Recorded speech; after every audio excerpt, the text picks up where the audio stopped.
Travel back in time with a trip inside the Iowa's News Now vault. People who were able to walk away from the crash say what they left behind resembles a battlefield where survivors on this day felt blessed. Survivors like Jerry Milford from Marion, Indiana. They had told us it was going to be a hard landing, so we were prepared, and we got out the little cards to tell you what to do, and we were told to bend down with our head between our knees, and we all had our seatbelts on. And the seatbelts did help, I must say. An elderly lady whose relative was upset because he couldn't get her out. She was still strapped in.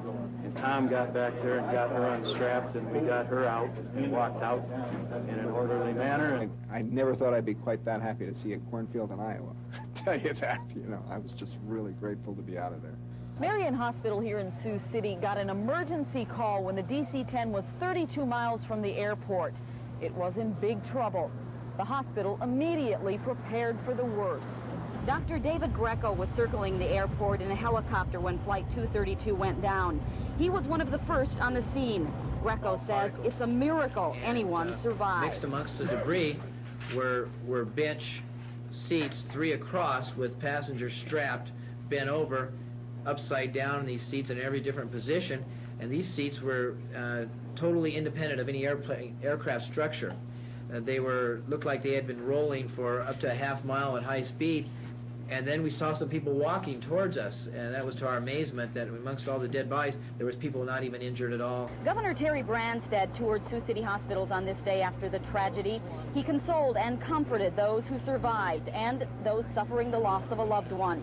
Branstad says he spoke to a pilot of the DC-10 who is at this hospital.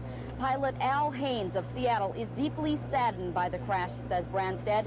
Nearly breaking down, Haynes told the governor, quote, "We simply lost too many people." Sandy Reescraft, Channel 2 News, Sioux City. Mark and Lori Michelson from Denver have a miraculous story of survival to tell of Flight 232. One-year-old daughter Sabrina was literally sucked away from her mother when the plane crashed. Mark and Lori lost Sabrina in the fiery wreckage, but she was found by another passenger. Her only injury, a bruise beneath her eye. When the lights went out, that's when I figured, holy cow, we're in trouble. And I don't know whether we just flipped and skidded or cartwheeled, but whatever, we wound up upside down. And then everybody, just very orderly out of our section, were able to crawl either to the left side or the right side. There were 2 pretty clear paths to get through. One of the first doctors to arrive at the scene says the task of finding survivors was not an easy one. Many bodies were badly burned. Some were literally torn apart. We had a hard time locating patients amongst the debris and piles of bodies. We had to listen for moans more than inspect to see who was alive. There was very little moving going on. Everybody was so badly injured. There was very little motion. So it was amazing how everybody was relying on their ears. At Briarcliff College in Sioux City, the bells seemed to toll for those who lived and those who died aboard Flight 232. The college opened its doors to the injured Wednesday night. Glenn Cincinella was reunited with his 17-year-old daughter Melanie here. Glenn thought his daughter died in the crash. He later learned she was one of the lucky ones. Well, I got sick and I started crying. It was extreme elation when Melanie called, and extreme sickness when they said there were no survivors. I suppose it's any parent's worst nightmare. You read about these things and you hear about people peripherally getting involved in situations like this. But to watch that jet tumbling down the runway over and over, knowing your daughter's on board, it's a feeling I've never felt before, and I hope to never feel again. Sandy Reescraft, Channel 2 News, Sioux City. Captain Al Haynes appeared before reporters with only cuts and bruises. He says he feels fine, that this was a happy day. But he asked that the 111 people who died aboard Flight 232 not be forgotten. Their families and their friends, I would like to say that this crew, and in fact the entire industry, is dedicated to finding the cause of this accident.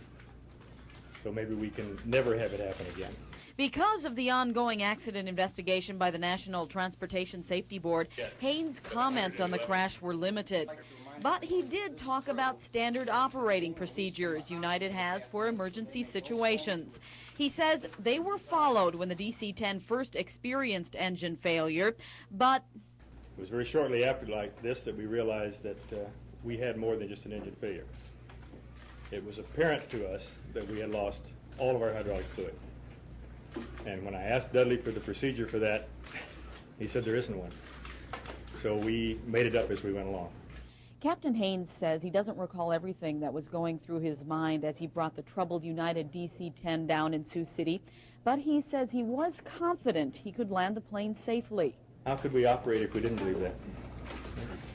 If we didn't believe that, we couldn't have operated. Second Officer Dudley Dvorak is a former resident of Cedar Rapids. He made no comment on the crash. One of the last questions asked of Haynes, was he afraid to fly again? I'm flying home today. And I can't wait to get back to work. Sandy Reescraft, Channel 2 News.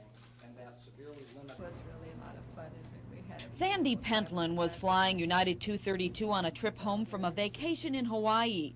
Her travel partner and 22-year friend was Eleanor Gabby.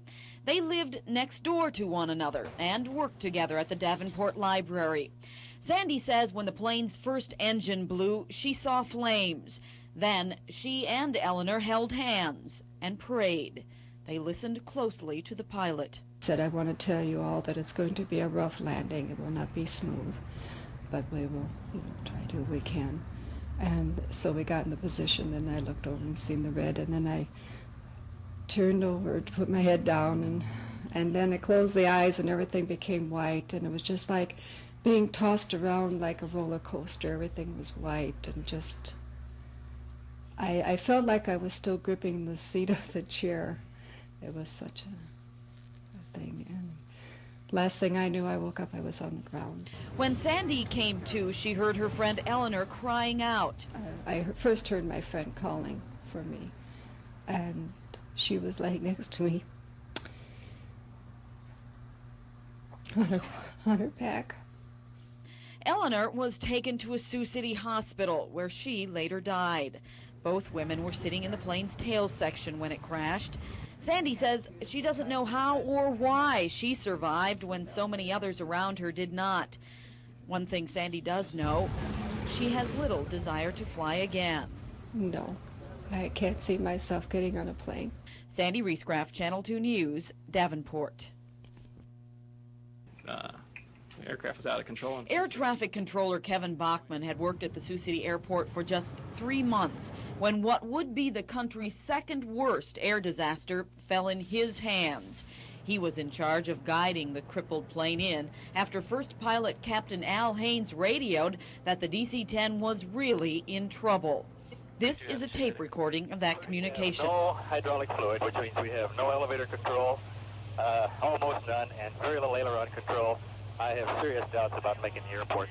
Have you got someplace near there that we might be able to ditch? Unless we get control of this airplane, we're going to put it down wherever it happens to be. At all costs, Bachman wanted to keep the plane away from the city. He briefly considered landing it on a Sioux City highway, but that plan was scratched. The plane made 360-degree right turns for a half an hour before landing on the runway. Right after it happened, I had to turn away because, I really didn't think anybody'd come out of it. And then I went downstairs and I cried. Bachman says he stayed away from his job for several days in order to recover from the experience. When asked if he's a hero for bringing the plane in, Bachman says no. He points to pilot Al Haynes. He's the one that's the hero out of this whole thing. Because, like I said, I had some serious doubts at first because not able to hold a heading or altitude. It was amazing that he got the aircraft to the airport. 111 lives were lost in the crash. That saddens Bachman, but you just try to wonder what you could have done differently. And after it's all over, I don't think I could have done anything differently. Sandy Reescraft, Channel 2 News. To help understand hydraulics, let's look at a plane under inspection at the Northwest Airlines hangar in Minneapolis. Mechanics there say the hydraulics are basically the nerves of the plane, tubes of pressurized liquid throughout the craft that control flaps and slats and other steering mechanisms. In effect, losing the hydraulics would be like losing power steering and power brakes on a car. You lose all your hydraulic systems, you're in big trouble. It becomes almost impossible to fly that airplane. On the DC-10, one of 3 hydraulic systems sit below the tail. One theory on the cause of the Flight 232 crash is that some fan blades from an engine on the wing broke loose and hit the tail. That action may have shut off the rear engine and severed the hydraulic lines in that area. Now, the plane stayed in the air another 40 minutes after the first report of trouble, and the pilot had enough control to get it to the Sioux City airport, but not enough control to land safely.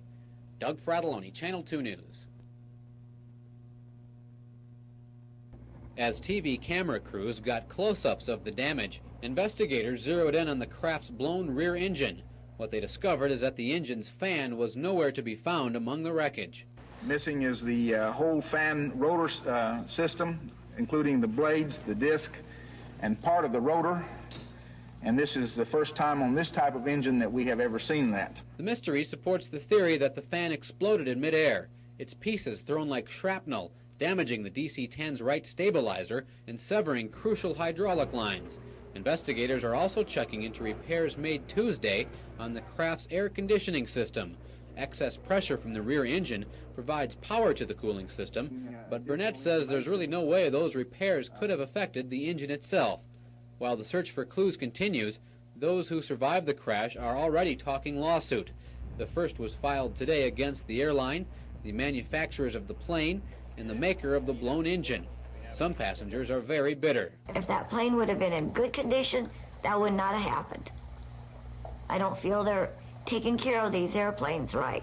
As for those who didn't survive, it was up to the state medical examiner, Tom Bennett, to detail how they died. Most of those who died and were found outside the airplane itself, found on the runway, those individuals died from the impact.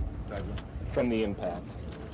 Those individuals who were still inside the fuselage, it appears to me at this time that the majority of them died of the fire. The pilot and flight crew are recovering at this Sioux City hospital. Their psychiatrists say the team isn't ready to be questioned just yet. Feeling a great deal of sadness, a great deal of regret in the sense that they, of course, feel somewhat responsible. Doug Fratelloni, Channel 2 News.